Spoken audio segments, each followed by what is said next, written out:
Hafaday, and welcome to Life in Balance. We will discuss how to deal with the emotional impact that a life-changing condition can bring a person and their family with Mazie Allan. We will learn how to cook a healthy meal with blind chef Jackie Cabrera and ease stress and increase strength and flexibility with Geri Cepeda. All in this half-hour episode of Life in Balance.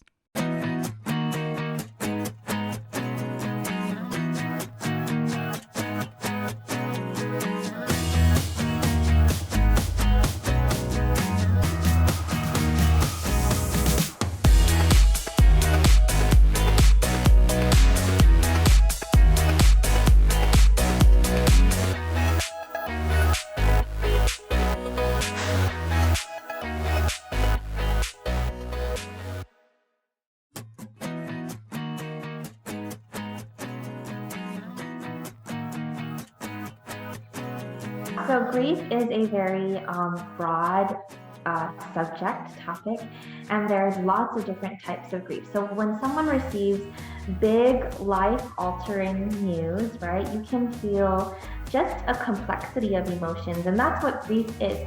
Some people think that grief may just be sadness, but actually what makes grief so complex is it could be sadness coupled with relief, coupled with happiness. And an example that I think is very common is that maybe you had a loved one with a terminal illness that they have dealt with for a long time, and now they have passed away, and so there's this sadness and there could be this loneliness, but there may also be a sense of relief knowing that they're no longer suffering, right? And so that's what grief is. It's all these different layers of very intense emotion. And so when somebody receives just life-changing news, I would think that they would experience anticipatory grief, right? And I think the clue is in the name. It's this anticipation, right? Of, am I going to be okay? What's going to happen? What steps do I need to take? And just very recently, praise the Lord, I was misdiagnosed, but I was first diagnosed with something that I was devastated by. And I just thought, man, these are all my goals and these are the plans that I have for my future. And I was absolutely crushed. And I just thought, how am I going to navigate through this? How is my new husband going to deal with this news? I was like, how do I share this with him? How do I share this with my parents? How do I share this with my family, his family? And it was something very, very scary.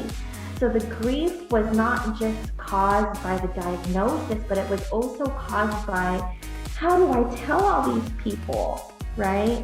And what are they expecting from my life? And maybe I may not be able to give that to them or give this to my new husband. And so I experienced a lot of grief, mainly because I was newly married, just so that was a major change in lifestyle as well, and all these changes. So how does somebody do that? I think the first thing we do is we teach with grief support is that the only way to get through grief is going through it, right? Experiencing the pain in its fullness and its complexity. And I would say talking to somebody, right? Talking to somebody that you trust. Talking to somebody that can, my really good friend, she says something like, being a heart with ears and no mouth. Talking to somebody that will hear you out, where you're able to voice your concerns. And when you're grieving, and this is also for people wanting to help a griever, the most damage you can do is offering advice when it is not at a stage where it is yet welcome, right? So a lot of the time, grievers need just good listeners. And I think it's also important to know the type of griever that you are. Do you want to talk it out, right? Or do you want to work it out? So some people like to go for a long run, and there are some practical things that you can do with dealing with grief. Vitamin D is a great thing. Going for a walk in the morning, right? Limiting your caffeine intake. So these are all very sciencey ways to handle the grief in like the hormone, right? You're balancing your hormones. So there's all of those good things that you can do. Getting on a regular sleep schedule, eating meals regularly. But sometimes, although we know those things, it may not be comfortable to do, right? It may just, or we may just not have it in us. And so, not only was I struggling with grief, but I was also really struggling with anxiety. And sometimes you see symptoms of grief, right? And so you have this grief and it may cause anxiety, it may cause depression, right? And so these are all kind of symptoms of grief, a lack of sleep, lack of appetite, or an overactive appetite, right? Or being extra sleepy. So we may not want to do these things or get on that routine, but it is very helpful. And one thing that I like to practice is just very grounding exercises. Right? So when I feel like I'm very overwhelmed, or when I feel like I cannot handle the news that has been delivered, I engage all my senses. So instead of giving in to this overwhelming amount of emotion, I focus on the birds that I can hear in the background, or the wind, or the cold touch of my wooden desk. Or my feet tapping on the floor. So engaging all these senses and being present in the moment of where you are is a really good way to rein those emotions in. And we're not telling you to not feel emotion, but we're saying to experience it in its fullness. And if we have all these emotions at once, it'll be very hard to process. So it's peeling back those layers of different emotions. One of the things that I really like to tell people is also being very specific, right, with your language. That is a very key part in working through grief, because some people will tell me, Mazie, I feel sad. Okay, well, let's work on that. Let's chew on that. Why do you feel sad? Do you feel lonely? Do you feel abandoned? Do you feel angry? Do you feel betrayed? So when we can define and kind of get to the root of all these generalized emotions, then we can start working on usually what is the fear that is there, right? The underlying fear. And so, especially if you're delivered big news about a change in lifestyle, it could be, man, I have to change my eating habits. And cooking is such a part of our culture, right? It's such a part of our community. And so that might be a really big fear is, I can't socialize with my family in the ways that I'm used to. I can't partake in all my favorite meals. So that can be a huge one. Even with thinking of, okay, well, the doctor says I need to exercise, right? When do I find the time to do it? I work full time, I have this many kids, I gotta do grocery shopping and pay my bills, and when do I find my time to do it? And that's a great time of when you're feeling these what if questions and this and this and this is all popping up. It's taking that deep breath, doing a grounding exercise and saying, okay, what do I need to focus on now? And what am I feeling now? And let's address that. And a lot of times, if you can just focus on one thing at a time, that will really help. Coming up, we will head to Lacey, Washington to cook a healthy meal with Jackie Cabrera.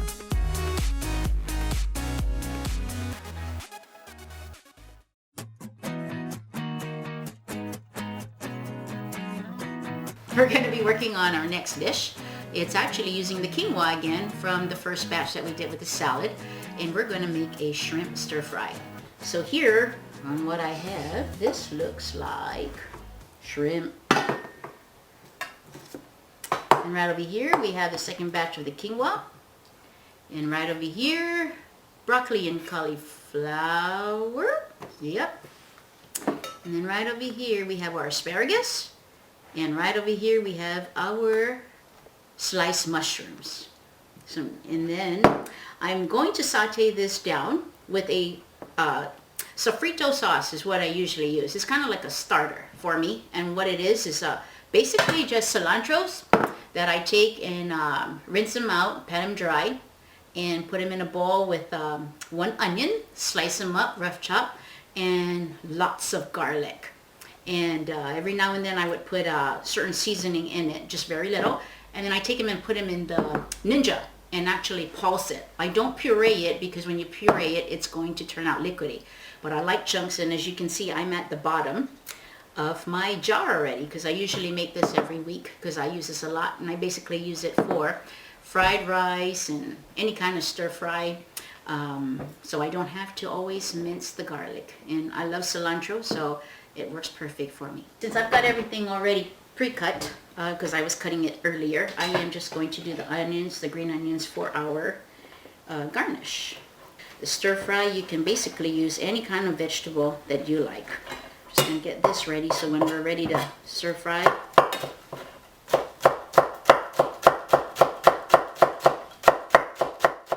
And so now we're going to get ready to stir fry the shrimp. I'm going to do it separate from the quinoa and the vegetables. So let me find my oil here. There we go. Many of us blind folks, when we are going to cook, we kind of pour it down on the pan like this, and then we rub it just so we know that we're coating the pan pretty good. I'm just going to put some right over here just to get it ready for my saute. Here, some sliced red onions, just very little, because I'm going to combine it later on with my quinoa. And another question I always get is, how do I know when I'm cooking? And part of it, if you can hear this, I listen out for the sizzle. And like I said, because I've been doing this for quite some time, I pretty much know the timing already. There are some things where I'll time. So I'm just sauteing the red onions and garlic. And this is going to be a quick one.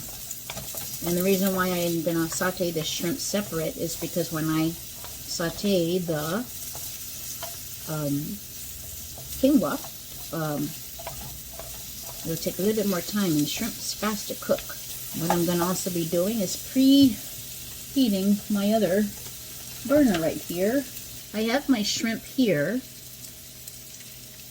which was already peeled and deveined and all that good stuff, but I seasoned it with like some cumin, some red pepper flakes, some garlic powder, onion powder, and I'm going to throw it down.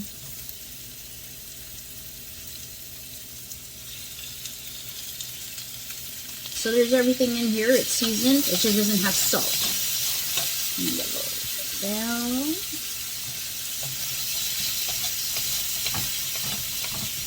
We're going to saute this till it's a nice orangey color. So this will go in for my stir fry, but I want to get this done, and then we'll continue working over here on the other pan. And I'm just going to add a little bit of my Himalayan salt. So just a little bit. Himalayan salt, and like I said, you could use any kind of salt. And I'm going to just put a little pepper. It's got some nice flavors. And so if you remember that sofrito sauce I told you about in my jar, I am going to put that down here. There's going to be a lot of sizzle. So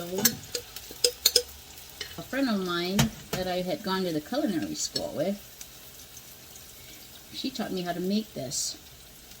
And ever since she taught me that, it's like, oh, I'm using this for everything. And I'm going to move my pan back here. Just so I can keep it from. So I've got the sofrito stir frying on here on my other pan. And it's got your garlic, onions, and cilantro in here. And you can even add, I've added a red bell pepper and a green bell pepper to this mix. And that's all it is a starter. And my hopes and dreams again It's to help teach for the visually impaired and blind around, and it'd be nice to just explain this out in description, but it's much better when you are working with them on a hands-on. It's got to be hands-on so that they know what each ingredient is, where it's from, what does it taste like. And I'm going to throw down, so I have some like little bits of broccoli and cauliflower here. They're good with antioxidants and all that good stuff, fiber especially. Just want to saute it down kind of like in a medium high heat. And what's nice about this sofrito is because it has a lot of flavor in it, it also will marry into the vegetables that I get to throw down. One of the questions I get asked a lot also, another question, is how can I tell when my cooking is done? Well, I just eyeball it. That's pretty good coming from a blind person, huh? And sometimes I'll just touch it. And don't worry about my hands burning. What we call chamorro cadzos already. And then the next one I will throw down is my mushrooms. And yes, I get nibs here and there, and I do get a slight burn every now and then. But you could still see and still get burned, so I just carry on. And so now what I got here is my asparagus. So I'm throwing it down. These are like nice size of asparagus. I know asparagus could be very pricey. But I love asparagus, so I'm throwing down a lot. So I'm just going to season it up a little bit. And again, simple ingredients. Nothing fancy, because a lot of the flavor is already in the sofrito. Good. So now I'm going to get ready to throw down my quinoa.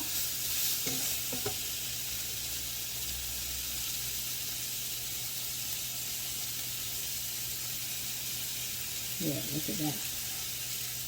So the quinoa is already cooked, so we're just getting it married into with all the flavorings in here. So I'm just going to sprinkle a little bit of this adobo seasoning. And this one has turmeric and saffron and garlic powder, black pepper, all that's kind of mixed in one. I found this one in the Mexican store, and I actually like it. It does give a lot of flavoring to the especially with the turmeric in it and the cumin. Okay, we're getting there. I just need to add a little bit more of this adobo seasoning and black pepper, and then we should be good. And then I'll put the shrimp. And so I'm putting some black pepper. And we're going to add the shrimp, and then that way I could put the sesame oil on it. So as you can see, I have to use my hands. My hands are my eyes, so I have to use it all the time. And so now I'm just going to mix this all in together. Grab my sesame oil, and I am just going to drizzle it around. 1, 2, and then I'm just going to mix it in. I like to put the sesame oil in last, because then you're able to taste the sesame oil. So there we have it. It's just a very quick and easy stir fry. Just mix it all together, and here's your meal for whatever meal, what lunch or dinner, breakfast if you want. Up next, it's yoga with Geri Cepeda at the beautiful Akanta Business Center.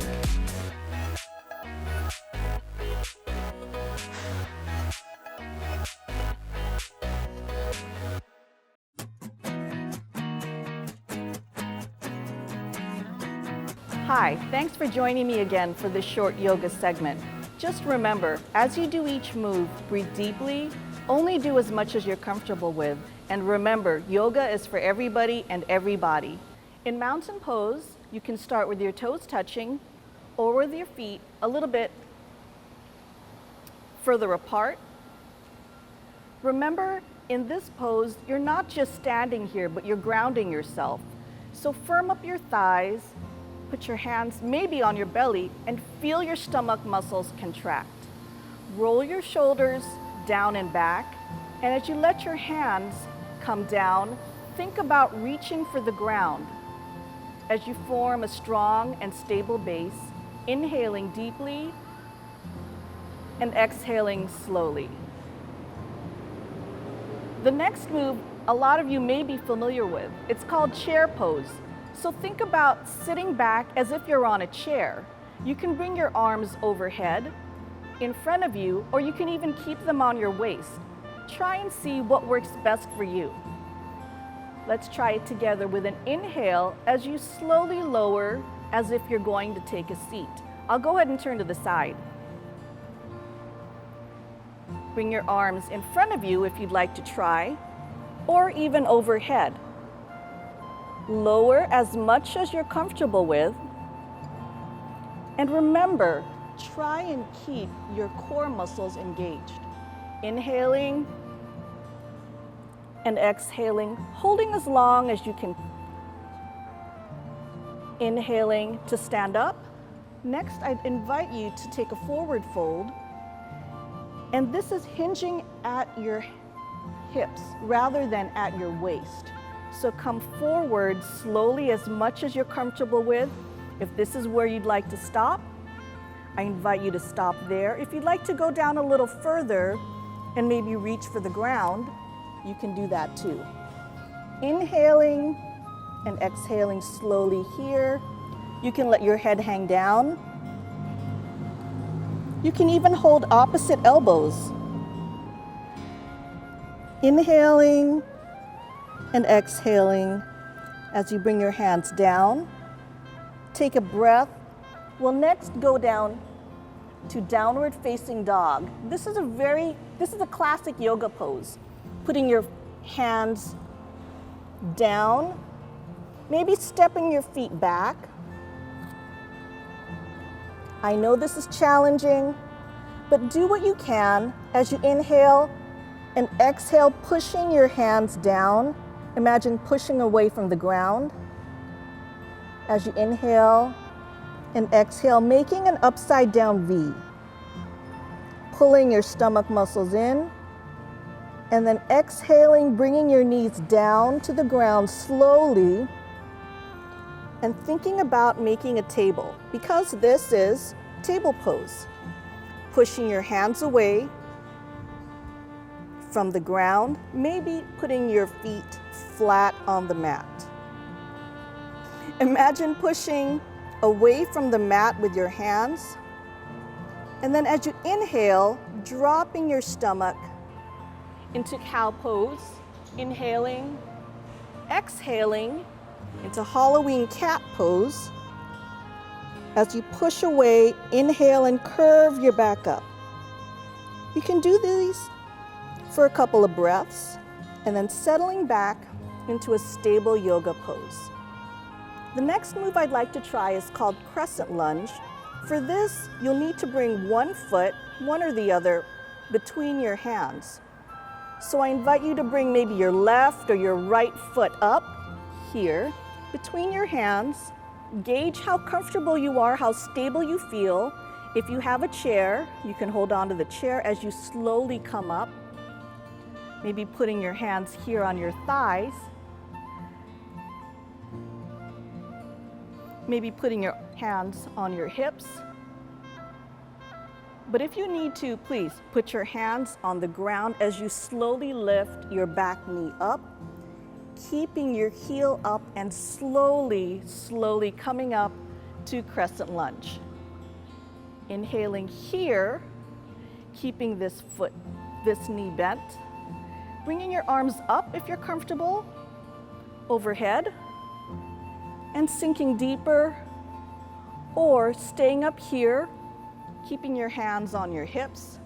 Remember to think of what works best for you. We'll go ahead and do the next leg. Slowly lower down, back into table pose as we switch our feet. Other foot between your hands, curling up your back foot, slowly coming up with your hands on your hips or overhead, whatever works for you. Again, remember, yoga's for every body, so work with your body. Hands down. As we come back to table pose, maybe doing one last round of cow and cat with an inhale here, And then exhale. Slowly slide back into my favorite pose, child's pose. Leaning back, if you can, toward your heels and bringing your head down. Taking a breath here. If you can't quite reach the ground, that's fine. You can put your hands into fists. Put your forehead down as you take a breath.